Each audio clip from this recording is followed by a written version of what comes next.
Hello again, everyone, and welcome again to Monica at Home Interview Edition.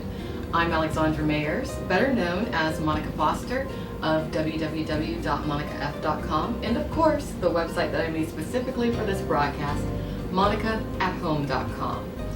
Now, earlier today, I had the pleasure of interviewing retired porn star, online personality on the rise, and just overall good, strong, and amazing woman, Miss Velvet Rose of velvetroseXXX.com. This particular interview I actually consider one of my best pieces, so please enjoy and listen closely to many of the truths that she shares, because some of the things that we go over, I was amazed in regards to the strength that she showed in order to share some of the things that you'll hear. So again, enjoy, and I'll see you all back in September regularly on blogtv.com, and of course, once again, monicaathome.com. All right, now today on Monica at Home, I have Miss Velvet Rose XXX, and this is going to be a very casual interview because it is Saturday, as she just told me. But, first, what is your website, so everyone can know what your website is before we even begin? Well, thank you. My website is velvetroseXXX.com. All right, cool. All right, so everybody make sure that you do visit velvetroseXXX.com. Now, just a little bit of a backstory on Velvet Rose. I'm actually really excited to talk to her today because, like myself, she was in porn, and then she wound up going back to being primarily a webcam girl. And that's pretty much where I'm at right now. So just give me a little bit of history on yourself. How old were you when you first entered the adult industry? I was 18. We'll do the really condensed version because I'll need to write a book someday. Anyways, You should. condensed version, 18, I started escorting in Germany. Wow! Okay. Escorting in Germany. And that was a case that I knew exactly what I was doing. I didn't go to Germany planning to be an escort. I actually was enrolled in basically a school for foreigners. Mm-hmm. I had been a foreign exchange student when I was a teenager, when I was 16. And after, I spent a year in Germany as a teenager, and then I went back to the States and finished out high school. My whole senior year, I planned to go back to Germany to become a translator, an interpreter. That never happened. No, but I originally went out with a plan to go back to Germany to become an interpreter, and the main reason was, well, first off, I'm from a really small town of 30,000 people. Where are you from? Texas. I'm originally from Texas, and McKinney, Texas, and at the time when I lived in McKinney, it's grown a lot since then. They had 30,000 inhabitants, so I was one of those people that just could not wait to get out of the small town. Yeah. So, graduate high school, go to Germany. Basically, I wanted to study there because you can go to college for free, even as a foreigner. Okay. So the only thing I had to do was I had to attend a school for 1 year for foreigners, basically. Mm-hmm. And I did that, but during that time, finances fell through, long story short, and I was just kind of like, okay, fuck it, I'm going to be an escort because prostitution is legal in Germany. Yes, so I'm like, I'm going to do it. So I did that for 6 months, and I don't know, I never had a problem with it. I don't want to say I was a natural born prostitute or anything, but it was a very conscious decision, and being that it still has the stigma of, being prostitution, even though it's legal, people aren't like, oh, that's cool, that's what you do. So it's like, I still had this, I'd already had this double life where I had all these friends at school, we're all serious students, and we're all foreigners, trying to get our certifications so we can go to German universities. But then at night, I was going on dates and escorting and having sex for money, or money for sex, excuse me, wow, it is Saturday. And so I did that for 6 months, and basically I quit. The main reason it seems that most people quit the adult industry is because I fell in love with somebody, and didn't want to do that. Yeah. So then I started doing a lot of nude modeling, literally working in magazines, people would book me and do photo shoots for these German magazines, and that was cool. And this one agency I signed up with, once the work dried up for print work, they were like, "Hey, you want to do go-go dancing?" And long story short, it was a strip club. Yeah. So I ended up becoming a stripper without really having any idea that's what I was going to be doing. It was amazing how naive I was for so long. So you were young. You were very young. I mean. Oh my God. Yeah. Yeah. So then just I danced forever. You know, I ended up not going to college. Like, you know, I got my certification to go to college, and I went to the University of Leipzig for 1 week and 1 day, and I dropped out because, yeah, at that point I was just like, I can do this shit later. Yeah. That's how I felt at the time. And then, yeah, fast forward. This was 1998. Fast forward to 2001. 9/11 happened, and that was my motivation to finally come back to the States. Because at the time, none of us knew what was going to happen. And my logic at the time was, I'd really like to go back home and see the United States as I remember it, because we really didn't know what was going to happen. We didn't know if the whole country was going to get destroyed or what. So I was like, but I didn't go home, really. I came back to the U.S., but now my plan was to go to California to do porn. I had the same plan. I mean, so there's so much synchronicity actually in your story to mine. It's, you know, after this interview, actually, I need to ask you some things, but there's so much synchronicity. This is amazing to me. So what year did you decide to come out to California? That was, so I didn't actually come out till 2002. I actually didn't come out till 2002. I actually got kicked out of Canada for dancing in a strip club without the proper work permit. Okay. How does an American getting kicked out of Canada? You were making too much money, probably. You were making too much money. Somebody reported you. No, the visa was just messed up because of 9/11 had recently happened, and they changed the whole visa procedure. And so and I looked suspicious because I was an American who had lived in the U.S. for 5 years, and I flew in straight from Germany, and so they thought everybody was a terrorist, basically. Wow. So they told me I had 2 days to leave the country after working there for a month. That's wow. Okay, so you get to. Were you in LA when you first came to California? First, I went to San Francisco because Okay. Oh, that's right. I went to San Francisco, did a 2-week vacation. It really kind of blindsided me. I had no plan. At the time, I wasn't ready. I hadn't thought that I was going to do porn yet. Okay. And so I ended up going from San Francisco to Guam, and I danced in Guam for 3 months. And while I was in Guam, that's when I said, okay, I'm going to go to LA after this and do porn. And that's when that finally happened. Okay. Who was your agent, or which agency, or were you with an agency when you first got into a lot of stuff I used to do. Everything in Europe, I set up myself pretty much back then. Because, it was just, baffling. Nowadays, I wouldn't even know how to do it, to be honest. Okay. It's baffling. But I was able to set that shit up back then. I would just contact clubs in foreign countries directly and be like, hey, I'm an American. Can I come dance in your club? Yeah. Yeah. But Guam actually was in Canada. There was a agency, and she told me, once I got kicked out of Canada and I called her, I was like, I really don't know what I'm going to do now. Like, I can dance in clubs in San Francisco, but, this really kind of uprooted me, and I really wasn't ready for this transition. And she's like, oh, well, hey, they can give you a free plane ticket, free lodging in Guam, and they'll also, pay you to dance at the club. And I was like, okay, sounds like a good deal. It's basically the cheap version of Hawaii. Yeah. So, let's do it. So, but then once I came to LA, for half a second, I had a manager, which was really weird. I don't know if he's still around, but it was funny because it turned out he was a pimp, but he never tried to pimp me.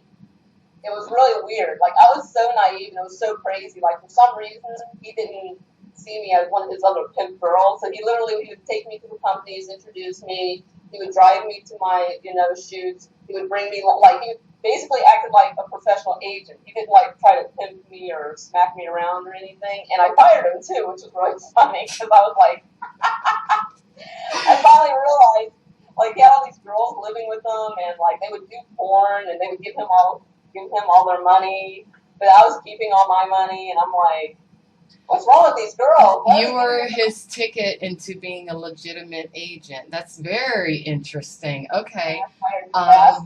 Yeah. Now, what studios did you work for at the time? Yeah, I thought about that, and I was like, if I hadn't had this manager, there are so many other companies I think I would have worked with at the time that I just knew nothing about the porn industry at the time. So I'm sad that I missed that window. But at the time, like I'll just say the company. I'll just say the company. Heatwave. God, it's been so long. I think a lot of them don't even exist anymore. They probably don't. Yeah. In 2002, so Heatwave. Wow. I cannot remember. I would have to go look at my old work. I don't even know. Okay. It's not very convincing, though. No, it's all right. But what kind of scenes were you doing? Girl, boy, girl. Girl, boy, girl, and that's all I was really doing. Girl, boy, girl. And I was pretty confident, pretty comfortable in my sexuality. Yeah. So it's been so long since I thought about this stuff. I'm like really. It can be actually hard to think about. Going back to that time, it can be hard. But what was your stage name? Were you still using? Oh, it was still Velvet Rose. Okay. I was dancing as Velvet Rose, and when I started doing porn, I just kept my name Velvet Rose. Yeah, I don't blame you. I actually was dancing as Monica Foster, and I became Monica Foster. And what's strange is that there actually is somebody in the world who's an attorney by the name of Monica Foster. Nice. I always wonder, I wonder if she'd have to be aware of me. That's the thing, because I think to myself, oh, sorry, Monica Foster, I am very sorry. I'm actually gonna, in time, cut the Foster out and just be Monica F, or try to just be Monica, because, I would hate for someone to use my real name as their stage name. Watch it happen. I remember a long time ago, somebody told me there was a Velvet Rose female bodybuilder in Australia. Wow! Well, I like your stage name, Velvet Rose. It makes me think of like a little rose that's velvet. You need some, I should make one, because I like to make hair accessories, actually. I'm going to make one and send it to you. But, all right, well, I looked you up on IEFD.com. Okay. And, so... let's see. You worked for a lot of companies. Yeah, Heatwave, Elegant Angel, Feline Films. What? Feline Films. Feline Films is who recruited me into porn.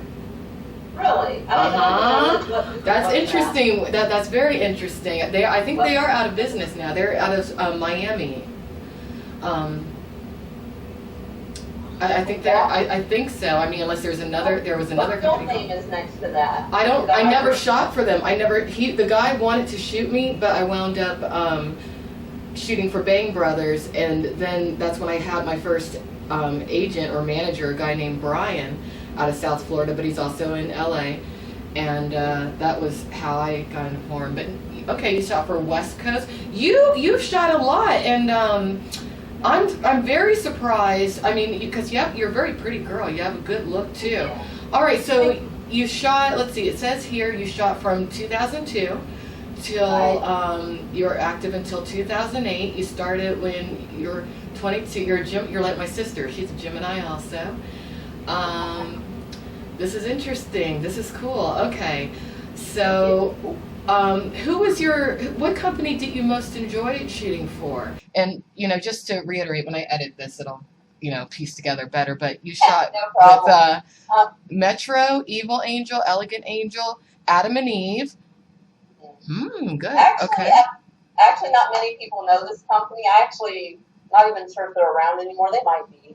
I actually really enjoyed shooting for Heatwave, even though we had our falling out, as sometimes happens in porn, because it happens very often. I was actually a contract girl for that company. I was a contract girl. Really? I was a contract girl for this practically no-name company.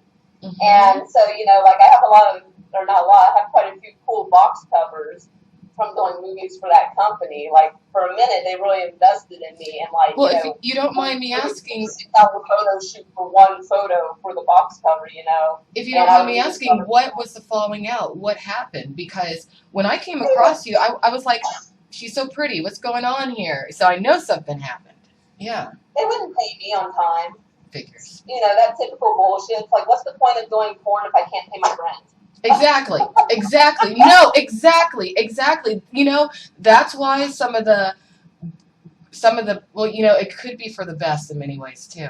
But some of the best girls will get run out of the industry because people are not professional. That's what happens, and that's amazing. That is amazing. So, what was your turning point for you to decide to be primarily webcam rather than shoot for other studios? Well, gosh. I actually only started webcamming a little over a year ago. Oh, okay. And, yeah, I'm really new to this, actually. So, I feel like I've been doing it forever at this point.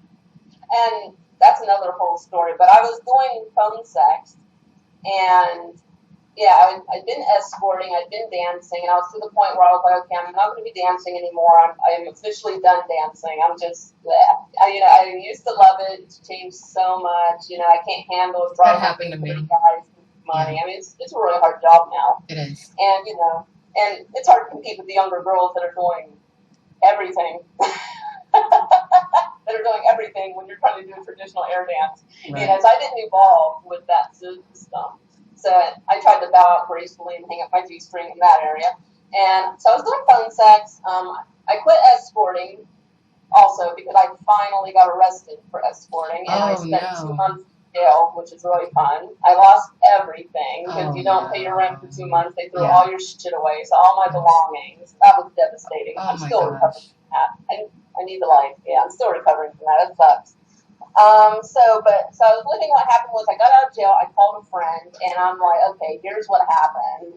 I got fucking arrested. I've been in jail for 2 months. I've lost everything. And my friend's like, come live with me, get your shit together. Good. And she's the one that was like, first I was like, okay, I can get a job in like 2 seconds. I will do phone sex. That's not a problem. So, within like 2 days of moving in with her, I set up my, phone sex business, and I was good to go. Okay. But then she kept saying, I used to do only phone sex, but now I webcam. So she finally convinced me to try out webcamming, and I wasn't in love with it at first because my self-esteem after I got out of jail, like, not being able to have all the everyday luxuries that you use every day for, for my case, only 2 months. Imagine people that are in there for years. You don't feel sexy enough to get on a fucking camera and say, pay me per minute to see these. So do you think that the webcamming actually has helped to rebuild your self-esteem?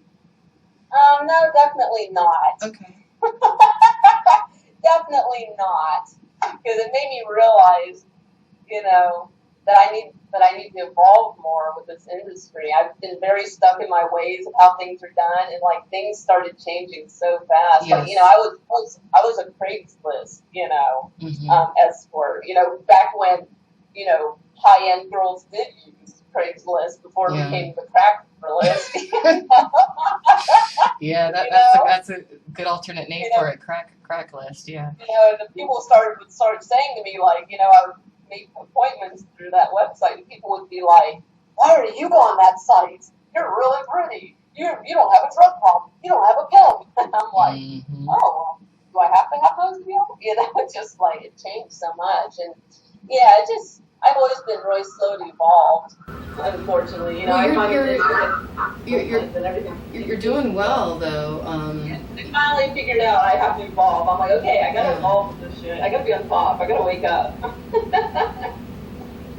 Well, cool. So, yeah. When did you build your website? Now, did you build your website, or did you have someone else do it? Blog that was formerly my website, my blog that was formerly my website. I did all of that. Okay. And right now, I switched my website to my cam site. I had somebody design that for me. It was really spontaneous. I like your site a lot. It looks really good. It looks really good. Yeah, I like your pictures. It's very nice. And again, that's velvetrose.com. But how long have you had your site up now? That one's really recent. That's about a month.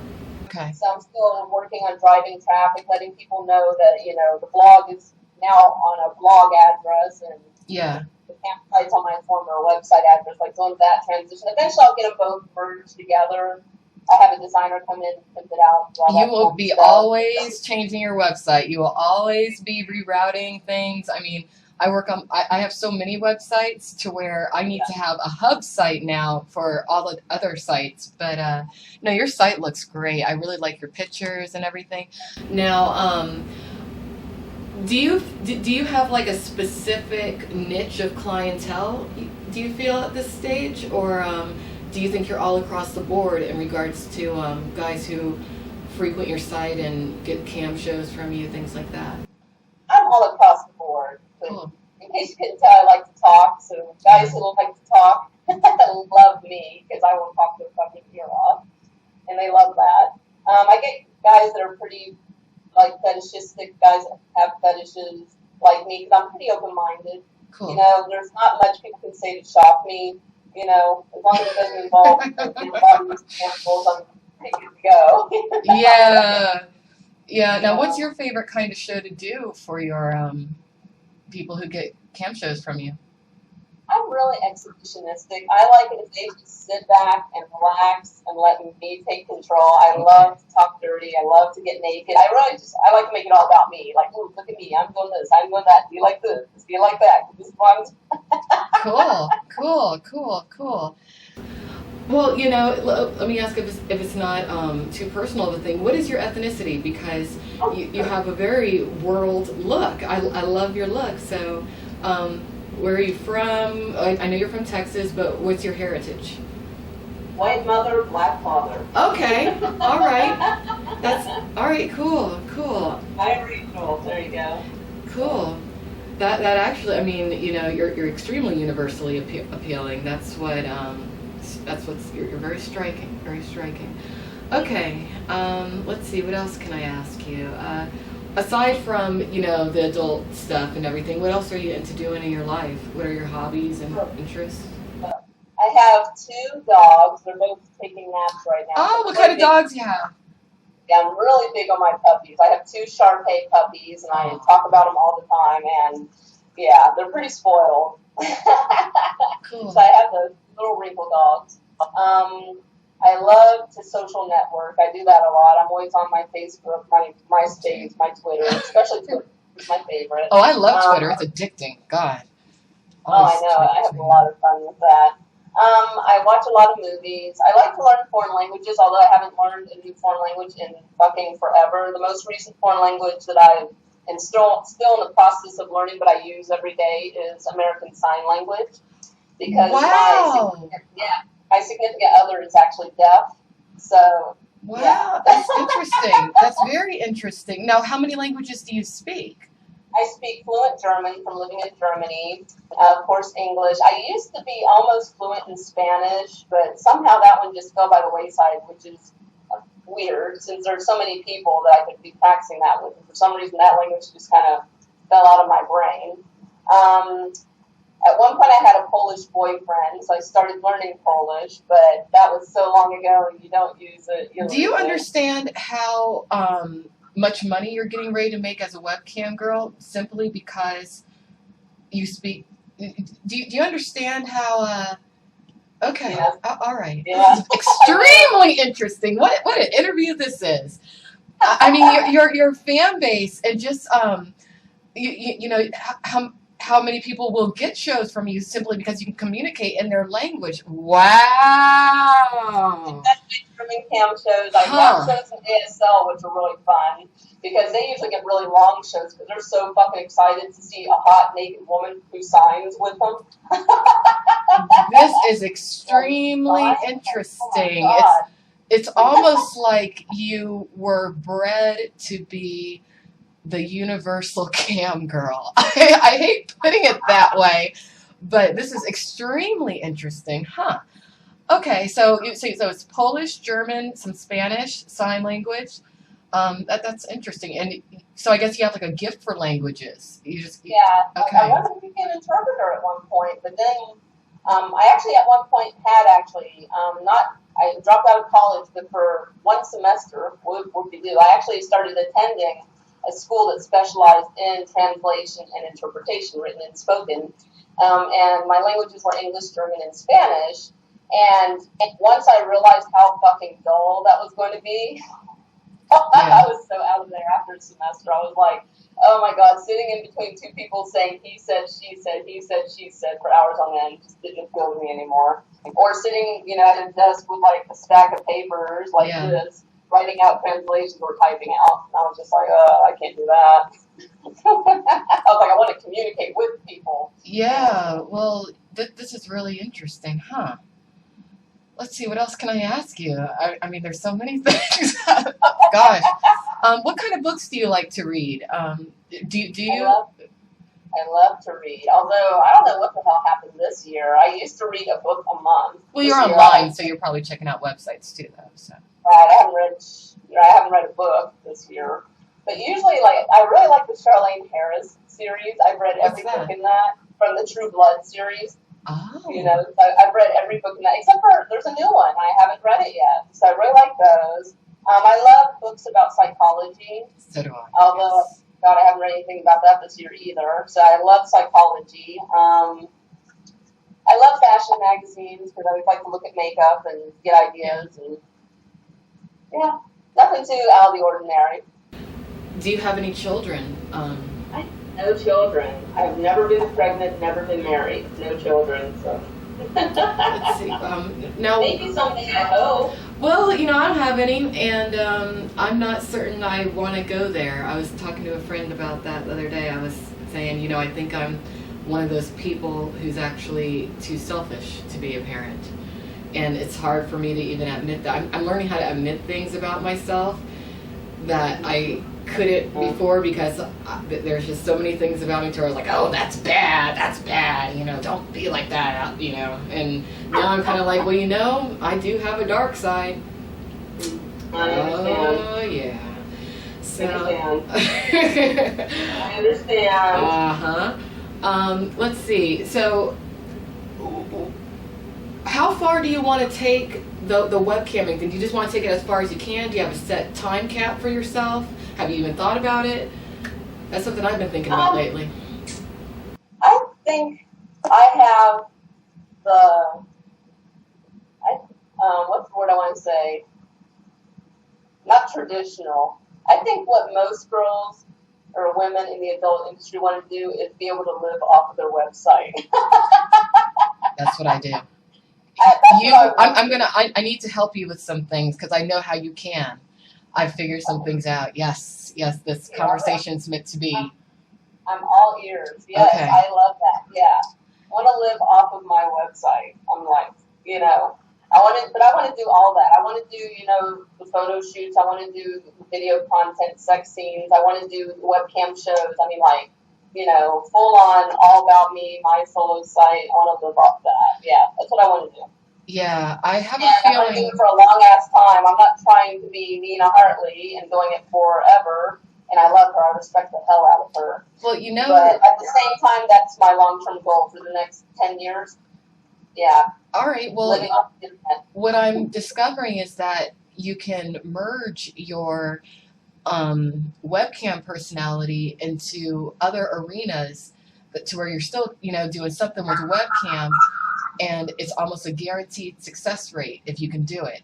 I'm like a mad scientist thinking about some of this. I actually might edit this part of the interview out because I don't necessarily want everyone to know my train of thought. Yeah. Now, speaking back, let's go back in time now to your porn days. Okay. I'm going to ask you two questions. First one's going to be, what was the best experience that you ever had? And then what was the worst experience you ever had? Oh, God. Best experience. Or maybe not experience, but did you come across anyone who you thought was interesting that you got to know that otherwise you wouldn't have gone to know? Or, it's a loose question. That's really sad that I can't think of anything right away off the top of my head. That's okay if you don't have anything good. Sometimes it can be that way. Yeah. What was the worst, or was there any singular worst? Actually, no, I got one. Okay, it took me a moment. It was cool that because I did porn, I got to work for the Playboy Studios doing a satellite show called Spice Flips. And Really? I did that for a year and a half. It was a live satellite, call-in show. Mm-hmm. So basically it was people would call and basically have phone sex with me, but they could watch me masturbate and use a dildo. Okay. And then then we would cut to a porn clip, and they would watch a porn clip and come back and we'd take another call. And I actually hated the job. Okay. I did it for a year and a half. I actually hated the job, but it was cool that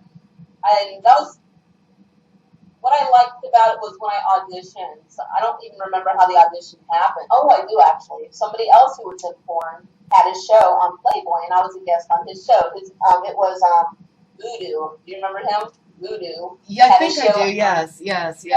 Okay. Yes. I don't think he's around anymore.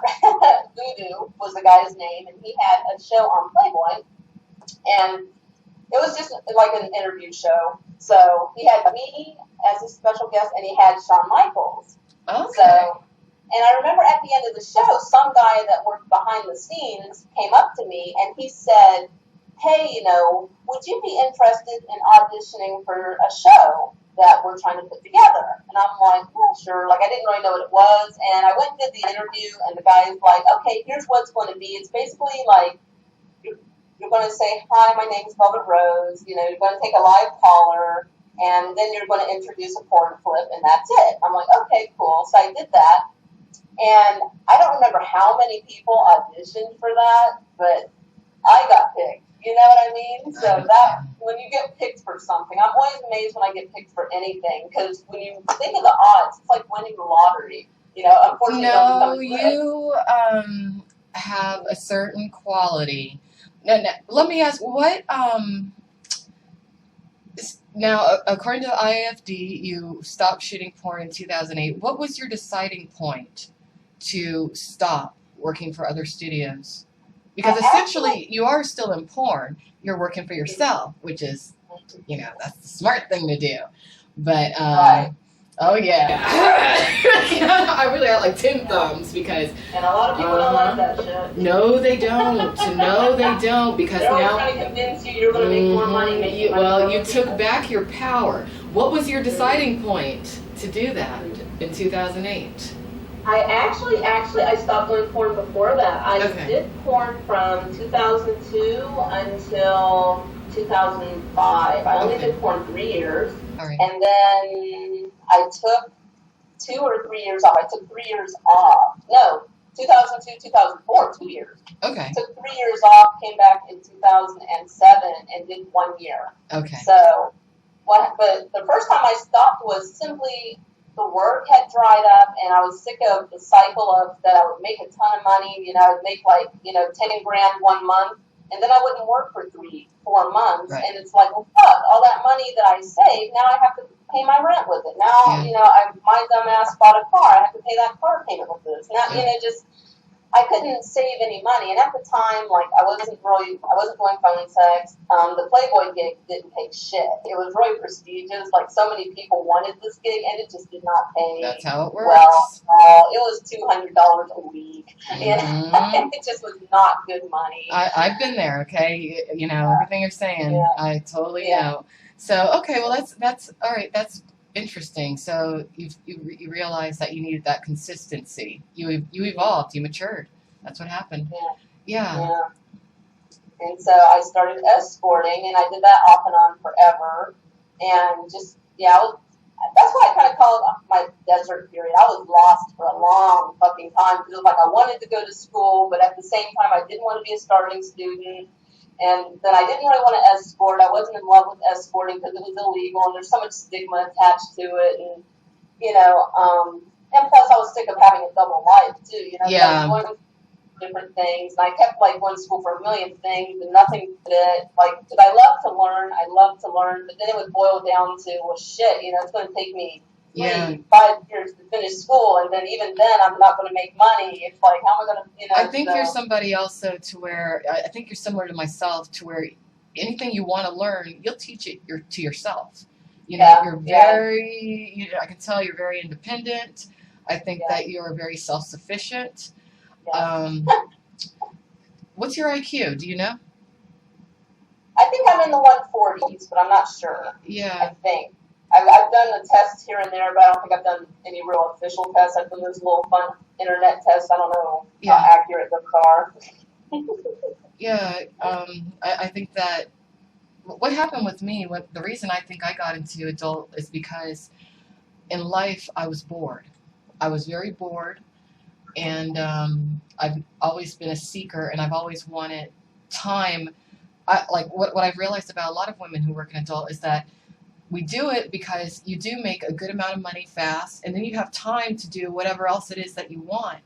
And Yeah, then a lot of times, whatever else it is that you're doing, you might be building, you're building something, and you might not be making money off your other interests, but a lot of times your other interests are important. If you had to give if you could give a couple pieces of advice, or one piece, however many pieces you want to mention, of advice to young women out there who are contemplating entering the adult industry, what would you say to them?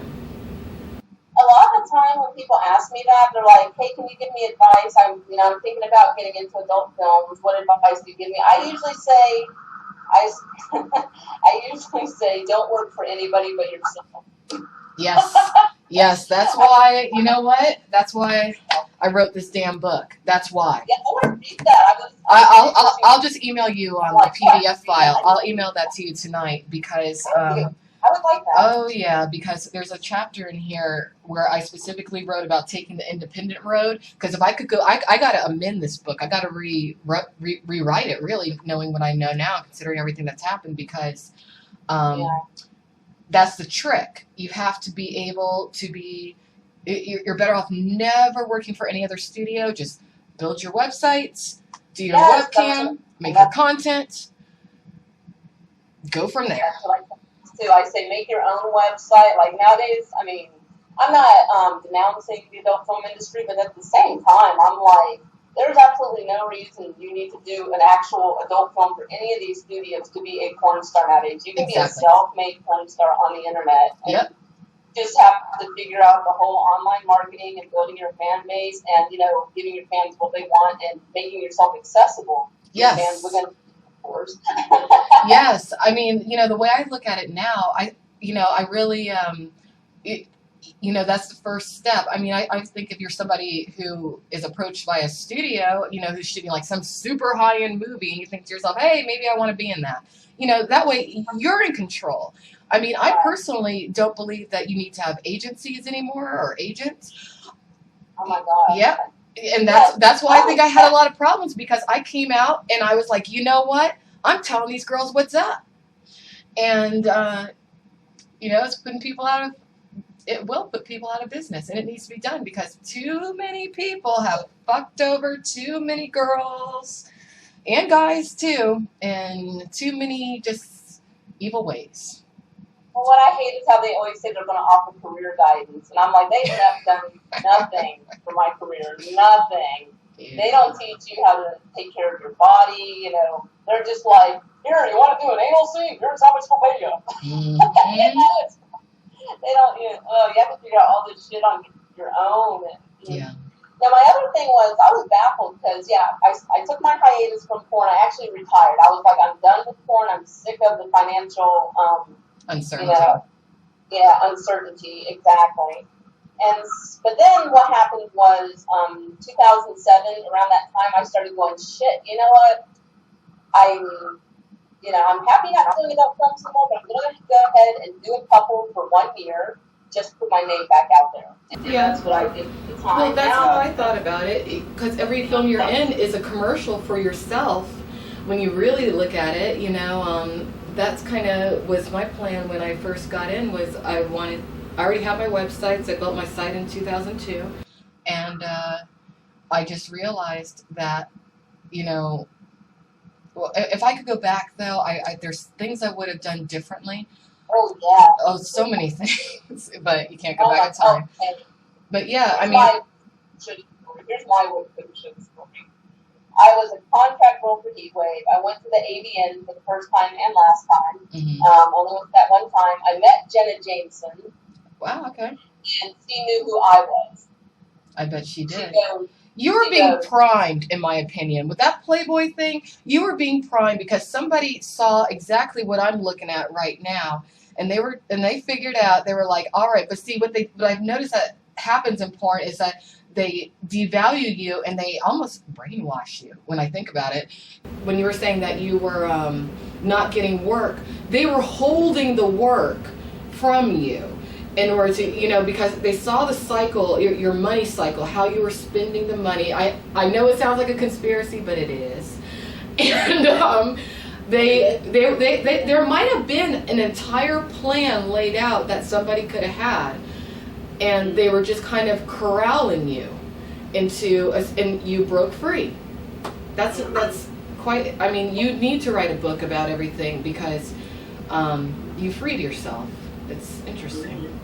Thank you. And it's funny that you say that. I love that you just said that about them having a plan for you and noticing your spending cycles, because I was thinking about this not too long ago, recently really, and I was thinking, that's one thing I don't like about adult films, is they put a cap on how much you can earn. You know what I mean? It's like, people are like, well, how much do they pay you per scene? And it's like, you know what, we shouldn't even be able to answer that question. Right. That should be so fucking variable. Just like any artist or any performer in any industry, they're not all getting paid the exact same fucking day rate for this and that and that. Oh, if you're writing a rock song, we're only going to pay you this much. Oh, if you're writing a well, pop it depends song, on whether you're willing to accept that or not. Most of us as women, we're conditioned from children to trust people who we think, we always anticipate that people have our best interest in mind. And it's not till we get older that we realize that oftentimes people will have your absolute worst interest in mind.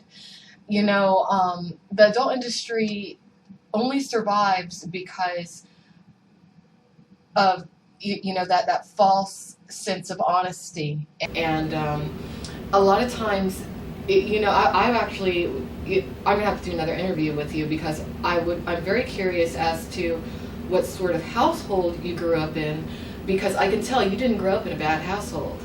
no. I know. Because I know I'm I going to went thinking of back to questions.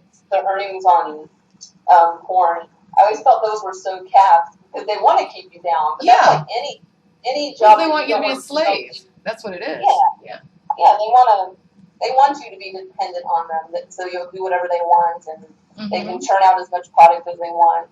And also, a lot of it's to put you almost in an escorting cycle, because a lot of girls, they'll shoot, and it's also to control. It is definitely to control you. But like the cycle I notice is that you might get booked for 6-7 jobs, okay, and then suddenly the work dries up, and let's say you start only shooting girl. Then the work dries up, and you might call your agent or your manager, aka pimp, and they'll be like, oh, let me refer you to so and so. And so then a lot of girls, they won't even save their money if they make 10K at one point. Right. They'll just spend it all. Then they have to escort in order to make money, and the agent sees that. So then he's like, oh, I could book you if you're willing to go into boy girl. And the girl will be like, well, okay. And then again, the work will dry up, and the guy's like, oh, you're shot out. Now you got to do anal. Oh, you're shot out. Now you got to do a double penetration. Oh, you're shot out. Now you got to do a gang bang. And then what do you do after that? Well, sometimes, there have been cases, though, to where at some point, the girl might walk away, and then in order to bring her back in, because the escort clients would be clamoring at the agent saying, hey, what happened to this girl? Can you bring her back? That's how a lot of girls get contracts, because the contract is seen as like, a prestigious thing, like, oh, I'm a contract girl. A lot of girls like the status of that. And then it's a lot of times that will make the agent more money in the escort private sector market, because the guy's like, oh, I want this contract girl, because that's when the glamour is put on, yeah.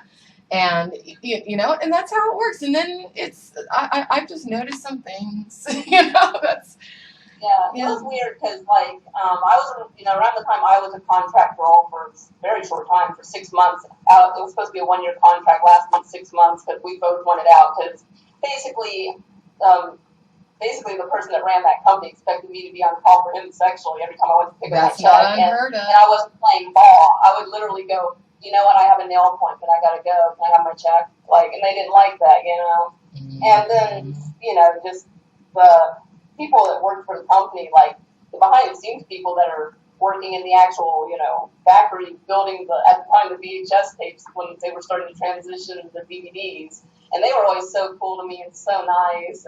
But then, like, the people that actually make the movies, the directors and, the lighting assistant, the boom guy, whatever, they were just like such dicks sometimes. They think you're for everybody's enjoyment. It's so baffling. They don't understand that you are, you're performing, you're doing your job, and you made an agreement to be compensated in a certain way for that. And some companies are so sleazy. Oh, yes.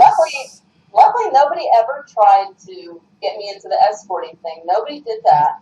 Good. Like a lot of people talked to me about it, and I was just kind of like, if I do it, it's going to be of my own free will. It's not going to be anybody referring me or sending me somewhere, and it just never happened that way. When I escorted, it was always me, independent, doing what I want, when I want, where I want, who I want. That's good. That's good. Always retain so that. I was lucky that I totally bypassed that whole cycle. I was one of the lucky ones, I guess. Well, you weren't lucky. You're very smart. You are extremely smart, and you're strong. And that's, Thank you. Yeah. Thank you. All right. Well, I'm going to go ahead and conclude this interview now. But but thank you for joining me here on Monica at Home. Because I'm at home. I'm Monica. Whatever. But thanks for this. Thanks for this. This is interesting. Thank you for having me. This has been really good. There's a lot of stuff I'd love to talk to you. Oh, I'm going to stay on with you after this. Yeah, I'm just, for editing purposes. But all right, well, everyone, make sure that you visit velvetrose.xxx.com. And what is your blog? Is it velvetrose.xxx.blogspot.com or? No, it's actually Velvet Rose blog. VelvetRoseblog.com. Okay. All right, cool. All right, well, I'm sure a lot of people are going to be checking you out. And also follow Velvet on Twitter. Your URL is twitter.com/VelvetRoseXXX. That's right. All right. Well, see y'all later. Thanks for joining me here on Monica at Home.